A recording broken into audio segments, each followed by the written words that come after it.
My mother-in-law pushed me in the pool saying, "It's hot outside." Everyone laughed. So I left, but a month later all of them lost everything. Before we begin, make sure to like and subscribe. We truly need your love and support. And tell us in the comments, what's one life lesson everyone should hear before it's too late? Your words could make a difference. Also tell where are you watching from. At my own family barbecue, my mother-in-law Brenda shoved me into the pool.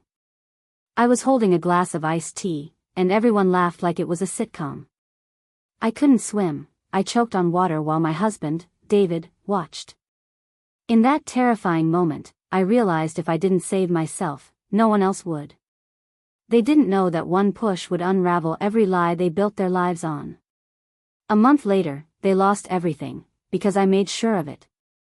I'm Chloe Peterson, 27 years old, and my biggest mistake was staying silent for too long. It all happened in the backyard, a space I used to dream of filling with our own children, before Brenda decided it needed a modern touch, replacing my small herb garden with oversized lounge chairs. The air was thick with humidity and smug laughter as I stood by the pool's edge, sipping my iced tea. Suddenly, I felt two sharp hands shove me into the water. I didn't scream, but I distinctly remember the sound of everyone else's laughter. My tea glass shattered as it hit the concrete, and I landed awkwardly, belly down, arms flailing. Panic seized me. I can't swim, not really. Underwater, all I saw was fractured sunlight as my chest burned. I kicked frantically, gasping for air as I grabbed the ledge. There was Brenda, smirking in her linen romper, holding a champagne flute. "Come on, Chloe, it's a heat wave. You should thank me." Everyone laughed along, even David, who just called out, "Chloe's being dramatic again," and turned to grab another beer. Only Leo, my 5-year-old stepson, rushed forward, kicking off his sandals and diving in to help me up. He pulled me to the side while Brenda casually reapplied her lipstick as if nothing had happened. My dress clung to me, my bra visible, and my knee throbbed from scraping the pool floor. I sat there, shivering in the sun, surrounded by the sounds of a party, and no one, absolutely no one, asked if I was okay. Only Leo knelt beside me with a towel. "Are you alright, Chloe?" he asked. I nodded, too ashamed to speak, staring at my shattered tea glass. I stayed silent the rest of the day, letting them laugh, keeping my head down. But that night, after everyone left, after I peeled off my damp clothes and washed the chlorine from my skin, I sat on the edge of my bed. I turned on the small lamp by David's photo from our wedding day and whispered, "David, they think I'm weak." I stared at the reflection of my bruised arm in the vanity mirror. Something shifted inside me, something I hadn't felt since before we married. I wasn't going to cry. I wasn't going to argue.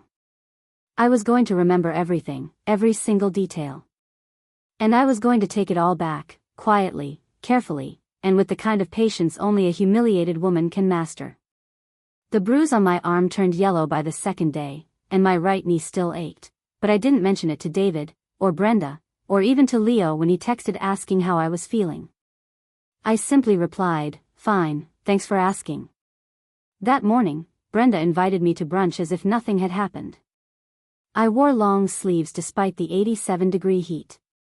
She greeted me with her usual exaggerated smile and that fake cheerful tone that always made my skin crawl. "Chloe, you made it. I saved you a seat by the window. Hope you're not still sore about the pool incident," she chuckled, air-kissing my cheek. I said nothing, sitting down and folding my napkin on my lap. David was already halfway through his second mimosa, scrolling through his phone, barely noticing me. The waiter came. I ordered black coffee and toast, trying not to flinch when Brenda leaned over to pour creamer into my cup for me, unasked. Then, as she handed me the mug, she, accidentally, tipped the entire cup of hot coffee into my lap. I jumped, gasping as the heat burned through my jeans. The entire table went quiet for a second before Brenda burst into laughter. "Oh my God, I'm so clumsy, Chloe. I am so sorry," she said, still chuckling as she dabbed at me with a paper napkin. David finally looked up and said, "Chloe, relax, it's just coffee." Don't be so sensitive. That's when I knew. I was alone. No one would protect me but me. I excused myself, went to the bathroom, and sat in the stall, hands trembling, not from the burn, but from the rage I was trying to swallow. On the ride home, I didn't speak a word. The moment I stepped through the front door, I locked it behind me, walked straight to the study, and opened the cabinet David had once told me to use only if I ever felt truly unsafe. Inside was a worn file folder with his handwriting on the front, "For Chloe, trust no one." My hands shook as I opened it. Inside were documents I'd never seen before, old investment papers, a notarized power of attorney, and a business card with the name Tara Miles scribbled next to "Financial Fraud Expert." I stared at the number for a long time, then finally picked up the phone. It rang twice. Tara speaking, a steady, low voice answered. I hesitated. My name is Chloe Peterson. My husband left your name with some documents. He said to call if things ever got bad. There was a pause. He told me you might call one day. Are you safe right now? She asked. I looked down at the wet stain on my jeans, the burn beginning to blister on my thigh, and replied, no. Not anymore. Tara said she could meet me tomorrow morning, that we needed to talk in person. I hung up, walked back to the kitchen, and poured myself a glass of water with shaking hands. I stared out the window, where Brenda had installed that stupid modern fire pit right where Walter used to plant tulips, and I whispered, they think I'm too tired to fight back. They have no idea what I've kept quiet about. I reached into my drawer, pulled out an old notebook where I used to track grocery lists, and instead, began writing everything Brenda had ever done, dates, times, witnesses. It wasn't just about revenge anymore. It was about survival. Tara was waiting in her car the next morning, dressed in a plain gray cardigan, holding David's file close to my chest like a shield. She didn't ask unnecessary questions, just gave a slight nod as I slid into the passenger seat. We drove to a quiet corner cafe, somewhere unfamiliar. Inside, we sat at a back table, and I handed her the folder. She flipped through the papers quickly, her fingers steady, her eyes sharp. Your husband was smart, she murmured. This is a clean setup. The problem is, someone's been moving money from these accounts using an old signature that doesn't match your current one. I blinked. What do you mean? Tara leaned in. Someone is impersonating you, forging access forms, and from what I can see, they're routing money through shell companies tied to your husband's household. My stomach dropped. I didn't want to believe it, not David, but the woman who ran his life, that I could believe. What happens if I do nothing? I asked. Tara closed the folder. You'll be liable for tax fraud. You'll lose whatever's left, and if it goes public, they might spin it like you were the one hiding assets. I sat back, numb, and stared out the window. That night, back home, Brenda threw a party, not a birthday or a family event, just one of her usual charity nights for some organization I'd never heard of, full of people I didn't recognize. I wasn't invited. I sat upstairs, watching from the bedroom window as strangers sipped cocktails under twinkle lights and stood on the very ground where Walter's memorial bench used to be before she moved it to make space for the caterers. I heard her voice through the open window. Chloe's not really part of the family dynamic anymore, she told a woman in a white dress. We're looking at assisted living options. She's been slipping. My hand tightened on the curtain. That woman was going to erase me in front of everyone and call it compassion. Later that night, I walked into the kitchen for a glass of water. Brenda was alone, texting, and didn't look up when I entered. You really should rest more, she said, not even pretending to be warm. These events aren't easy on someone your age. I just stared at her. She smiled, not kindly, and walked away. The next day, I pulled Leo aside while David and Brenda were out. I need to ask you something, I said, handing him a copy of one of the forged documents Tara had given me. He studied it, his brow furrowing. That's not your handwriting, he said. Exactly, I replied. Someone wants me gone, and they're using my name to do it. He didn't say anything for a long moment, then finally asked, what do you want me to do? I looked him in the eyes and said, "Just keep watching. Don't trust anyone with a smile that never reaches their eyes." That night, I opened my drawer and took out the small audio recorder Walter had used years ago during business calls. I placed it in the hallway just outside the dining room and waited. Within hours, I had Brenda on tape laughing over wine with a friend about how nothing's official until the old woman's out of the way. I transferred the file onto a flash drive, placed it into an envelope marked for Tara, and hid it under a loose floorboard in my closet. I wasn't rushing. I wasn't exploding. I was documenting. And piece by piece, I was building something she'd never see coming. The following morning, I sat at the kitchen table while Brenda breezed past me with her oversized sunglasses and gym bag, telling David she was off to a board meeting even though I knew she didn't sit on any board that required Lululemon and a green smoothie.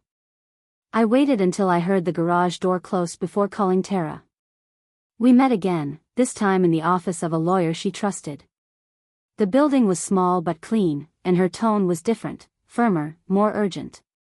"We need to act now," she said, opening her laptop and spreading out copies of the forged documents beside Walter's original records. "Your husband created a buffer. These accounts were layered with legal protections that only activate if you're declared mentally incapacitated or deceased.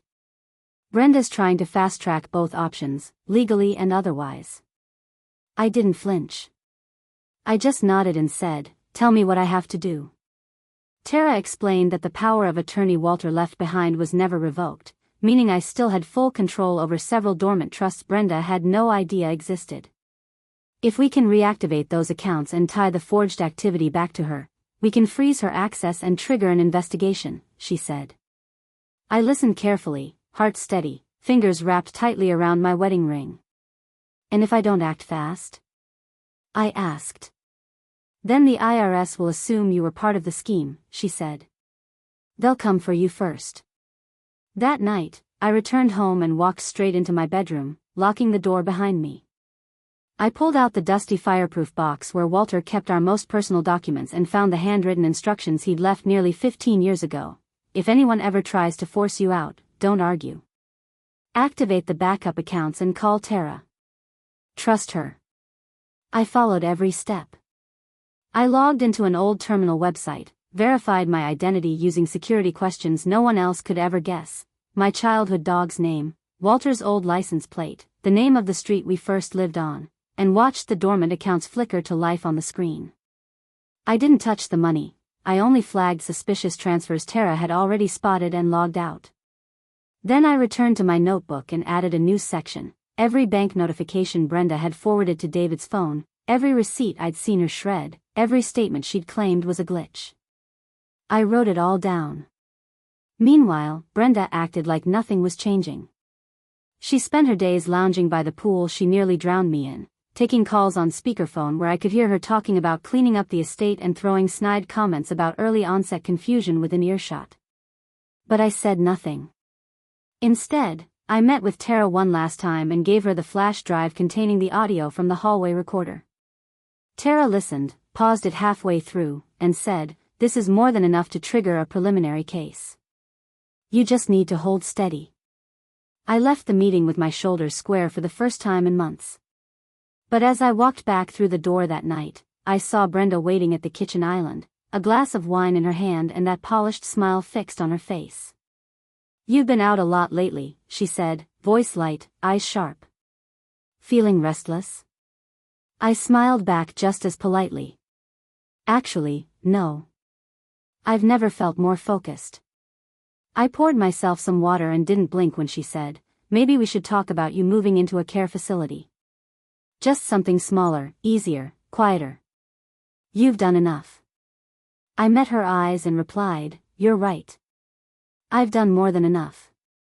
Then I walked past her and went straight to bed, knowing that by this time next week, everything she'd stolen would be out of her reach. The next few days were quieter than usual, too quiet. When Brenda started leaving fresh herbal tea by my door each morning, I knew something was off. She'd never made me a cup of anything in her life, and now suddenly she was preparing my favorite mint blend, calling it a peace offering. The first time, I poured it down the drain. The second time, I collected it in a sealed jar and labeled it with the date. I wasn't paranoid, I was cautious. That's what you learn when someone's been circling your life with fake smiles and kind poisons. Tara had told me to be ready, that when people like Brenda feel control slipping, they get dangerous. And that's exactly what was happening.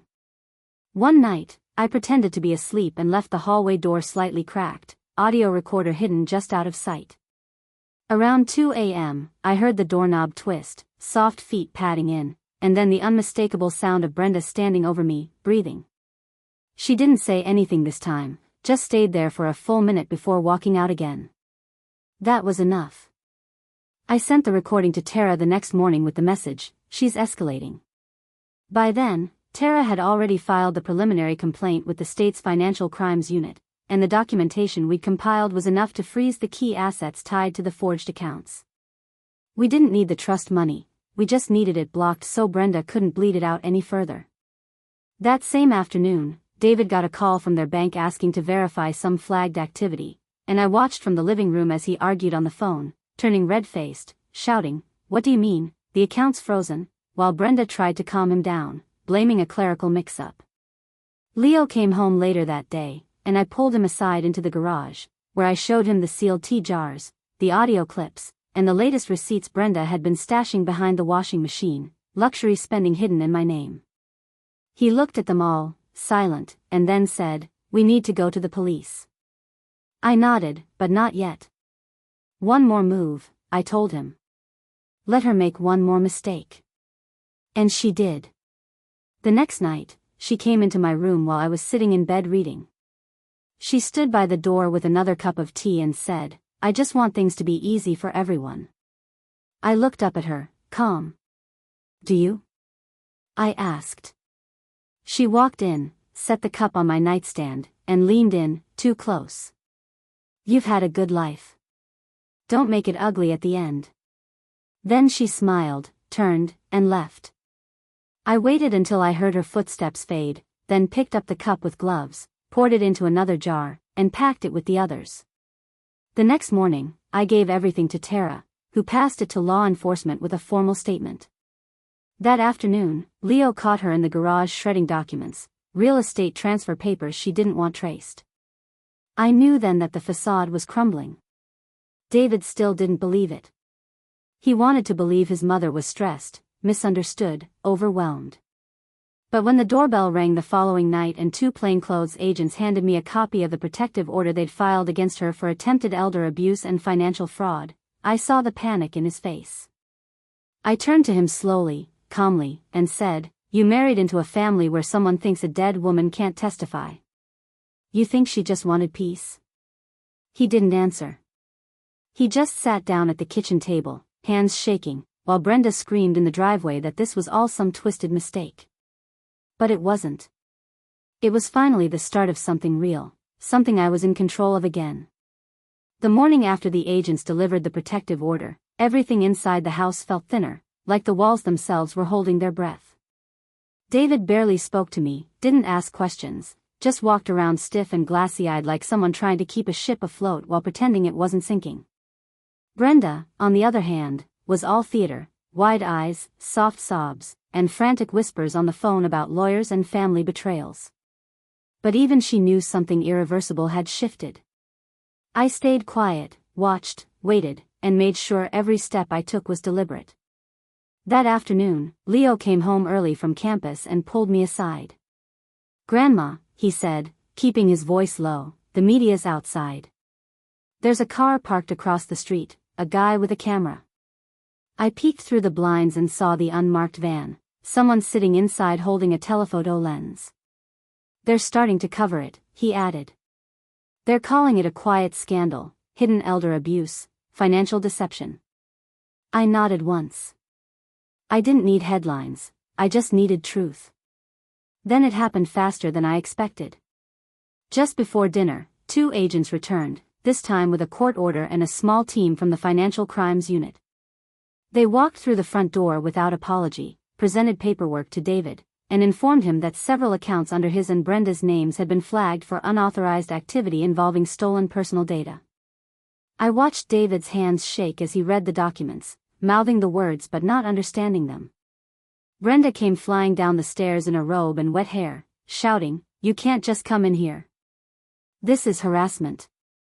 But the lead agent calmly read off the charges and told her to sit down. They began collecting documents, pulling hard drives, asking for passcodes. Brenda turned to David, eyes wide, and snapped, "Say something. Do something." But he just looked at her, hollow and pale, and said, "You told me it was your money. You said it was a restructure." She started screaming then, full-on meltdown, calling everyone liars, claiming I had forged everything, accusing me of senility, gaslighting, bitterness. But no one believed her anymore, not with the flash drives, the forged signatures, the video evidence, and the forensic report from Tara's team tracing every illegal transfer. I stood by the kitchen counter and said nothing until the lead agent asked if I had anything further to submit. I reached under the counter and pulled out the folder Walter had left me, the original trust, the timeline I'd compiled, and the notarized witness statements from Tara and Leo. The agent glanced through them, nodded respectfully, and said, "Thank you, Mrs. Benson. This helps tremendously." Then Brenda lunged at me, not violently, but with this desperate, manic energy, like she thought she could still flip the narrative if she just got one last word in. "You ungrateful witch," she hissed. "You wanted him all to yourself. You hated me from day one." I stared back, dead calm. "I wanted a supportive mother-in-law," I said. "What I got was a vulture." Leo stepped between us, firm, quiet, unshakable, and told her to back off. The agents took her outside minutes later, not in cuffs yet, but she was escorted like someone they expected would eventually need them. The neighbors stood on their porches watching, and for the first time, David didn't defend her. He just sat at the table, face in his hands, muttering, "I didn't know. I didn't know. I didn't answer. I couldn't fix him. I had tried for too many years to be the glue for people who didn't care when I cracked." As the front door closed behind the agents and the house fell back into silence, I walked upstairs, closed my door, and for the first time in months, slept through the night without waking up in fear. Something inside me had finally gone quiet. Not because the storm was over, but because I had survived it, and it was Brenda who was now drowning in it. Just when I thought the worst had passed and the truth had finally settled into place, Brenda played one last card, and it was the ugliest one yet. It started 3 days after the agents came, just as the house was beginning to feel breathable again. Leo had taken some time off school to stay nearby. David was mostly silent, avoiding everyone, drifting from room to room like a ghost, and I was starting to believe, maybe just maybe, this nightmare chapter was closing. Then I got the knock at the door. A plain white sedan pulled into the driveway, and a uniformed officer stepped out, holding a clipboard. He was polite, soft-spoken, but the words he delivered hit like a hammer to the chest. "Mrs. Benson, we've received a report of alleged physical assault filed against you by Brenda Harrington. We're required to investigate." I stood there, blinking at him, unable to speak for a moment. "She said what?" I asked, my voice calm but brittle.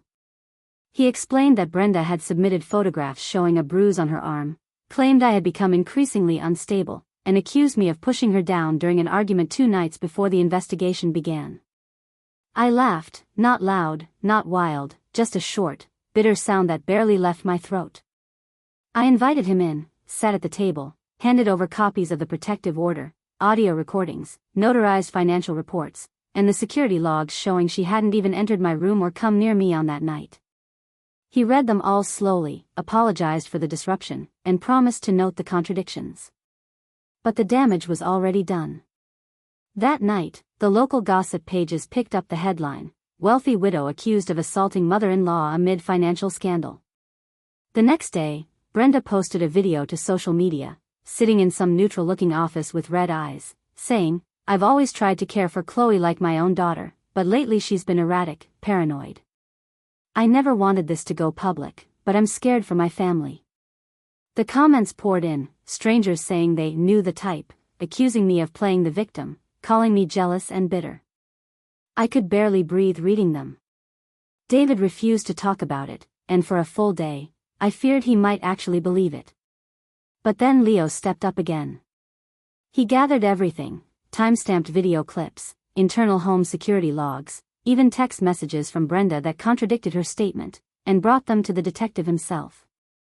He sat in the waiting room for hours until someone would see him, and when he came home, he told me, "It's not just over. She's being watched now. Everything she says is being recorded." I nodded, trying to keep my voice steady as I thanked him, but inside, I felt that same old ache. The ache of being dragged through one more humiliation, one more manufactured lie, one more assault on my name by someone who wasn't finished until I was buried under the rubble of her guilt. Tara called the next morning and said her contact at the DA's office was pushing for Brenda to be fully indicted within the month. "They're going to dismantle her defense piece by piece," she said. "But I want to be clear, she's trying to delay that outcome by making you look dangerous." I understood. I told her to do what she had to do. Later that evening, David came into the kitchen while I was chopping onions and just stood there, looking at me like he was seeing something he hadn't dared to face. "Did you ever raise a hand to her?" he asked. I turned, wiped my hands on a towel, and met his eyes with the same look I used to give him when he was a child lying about broken glass. "No, David, I never raised a hand. But I wish I'd raised my voice years ago." He nodded once, didn't say anything else, and walked out. And though it didn't fix anything, that small crack in his certainty was enough to tell me the story was finally shifting in the right direction. Brenda's lie hadn't landed the way she hoped. I wasn't a ghost anymore. I was fireproof, and she was the one burning. The silence between David and me stretched longer each day, broken only by the sounds of boxes being packed, drawers slamming shut, and doors creaking open that hadn't been touched in years, because the truth was, the walls were closing in, and there was no denying it anymore. Brenda's accounts had been frozen, the fake charity shut down, and her social media supporters were turning as the deeper layers of her fraud began surfacing. She had taken out loans in David's name, opened lines of credit under my old address, and even forged Leo's signature on one document to secure a vehicle she never drove. The house, the one I had poured 5 years of my life into, was no longer theirs to decorate or destroy. The foreclosure notice came by certified mail, and though I had no joy in watching my husband break apart piece by piece, I didn't lift a finger to stop it. When the movers came, I stayed in the den, sipping tea while the furniture I once selected with David was wrapped and carted off like discarded props from a failed stage play. David moved into a 2-bedroom rental across town, and Brenda, now formally charged with financial fraud, obstruction, and elder endangerment, was out on bail but forbidden from contacting any of us, which didn't stop her from sending a letter, handwritten, rambling, and full of thinly veiled threats that I immediately gave to Tara, who forwarded it to the investigators. That same week, Leo asked to move in with me temporarily, saying he couldn't stand watching his dad unravel or pretend things were ever normal, and I said yes without hesitation, making up the spare room and stocking the fridge with the kinds of meals he remembered from childhood. One night, while we were folding laundry in the living room, he asked, "Do you think he'll ever admit he knew more than he said?" And I replied, "Maybe not out loud, but in quiet moments, he'll know. And that's the part that will haunt him." We didn't talk about Brenda much after that. It wasn't avoidance, it was healing. The house felt smaller but safer, more real, and every day I walked past the empty spaces she used to dominate with her voice and her scent and her rules, I felt another knot loosen inside my chest. David called one afternoon, sounding exhausted, and asked if he could come by. When he arrived, he looked like he hadn't slept in days, his hair uncombed, shirt wrinkled, and eyes sunken. He sat at the table across from me, took a deep breath, and said, "I don't expect forgiveness, but I want to say I'm sorry. I saw things, and I let them slide. I should have said something the day she pushed you into that pool." I listened without interrupting, and when he finished, I nodded slowly and said, "I never needed an apology, David. I needed a witness. Someone to say it happened, someone who didn't pretend it was a joke." He lowered his eyes, and I saw something in him break, something brittle and long overdue. We didn't hug. We didn't cry. He left a few minutes later, quietly, like someone stepping away from a grave. I wasn't bitter. I just knew the cost of pretending things were fine when they weren't, and I wasn't paying it anymore. The next morning, I stood outside with a cup of coffee, watching the sunrise from the same porch Brenda once said was too outdated to be charming, and smiled to myself as I finally understood what freedom really felt like. Not loud. Not cinematic. Just quiet and earned. After David's visit, something inside me settled. Not because things had been fixed, but because there was finally nothing left to pretend about anymore. And when you stop pretending, you start breathing differently. Leo began spending more time in the evenings, sitting with me on the porch, asking quiet questions about my life before all this, before the pool, before Brenda, before the house became something we all had to survive. One night, he asked, "Did you ever think about leaving when she first came around?" And I told him the truth, that I had many times, but it wasn't just about packing a bag. It was about losing a piece of your husband, watching him be shaped by someone who looked sweet in public and cut like a razor in private, and how the thought of losing him entirely kept me rooted until I didn't recognize my own voice anymore. He nodded, not judging, just understanding in that quiet way he had. And then he asked to see more of my old photo albums. We stayed up late flipping through them, and somewhere between pages of birthdays and Christmas trees and faded vacations, I found an old voicemail on my backup phone, the kind I kept in the drawer with emergency numbers and expired coupons. I played it aloud, and there was Walter's voice, rough and steady, left years ago before one of his trips, saying, "Ellie, I know you'll outlive the rest of us. And when you do, don't let them push you out of your own life. Don't be the one who always forgives and always disappears. Fight if you have to. Just don't let them forget who you are." Leo sat completely still as the message ended, then looked at me like he was seeing something new. "Walter knew," he said softly. "Even then."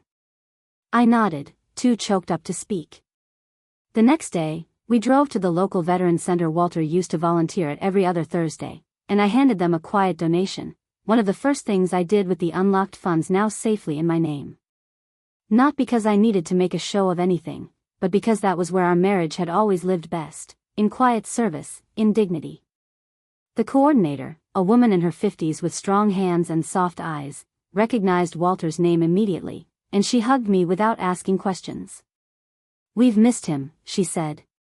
"We miss people like that." That evening, Leo began filling out an application to transfer into a financial ethics program at the local university, saying he wanted to do something useful, something honest. And he asked if I would help him prepare. I said, yes, of course. And as I read through his statement draft, I smiled at how much of his grandfather I saw in him, firm, fair, thoughtful. I didn't need the money or the headlines or the revenge anymore. What I needed was right here in front of me, someone who hadn't forgotten who I was. And as I cleaned out the final drawer in my bedroom, tossing out old pens, mismatched socks, and wrinkled receipts, I found one last item I hadn't touched in over a decade, a sealed envelope labeled, "Only if you lose yourself." I opened it slowly, and inside was a single page written in Walter's hand. No legal talk. No numbers. Just a list of all the ways he saw me as strong. At the bottom, he wrote, "When they try to erase you, write louder. You are not replaceable." I folded the letter, placed it back in the envelope, and tucked it into the drawer beside my bed, not for protection this time, but as a reminder. I wasn't silent because I was weak. I was quiet because I was saving my voice for when it would matter most. And now, finally, it did. 1 year later, on a breezy Sunday afternoon that didn't feel heavy with anything anymore, I hosted a small gathering in the backyard of my new home, a modest place with white shutters and a garden I actually tended to myself. Nothing grand, but exactly enough.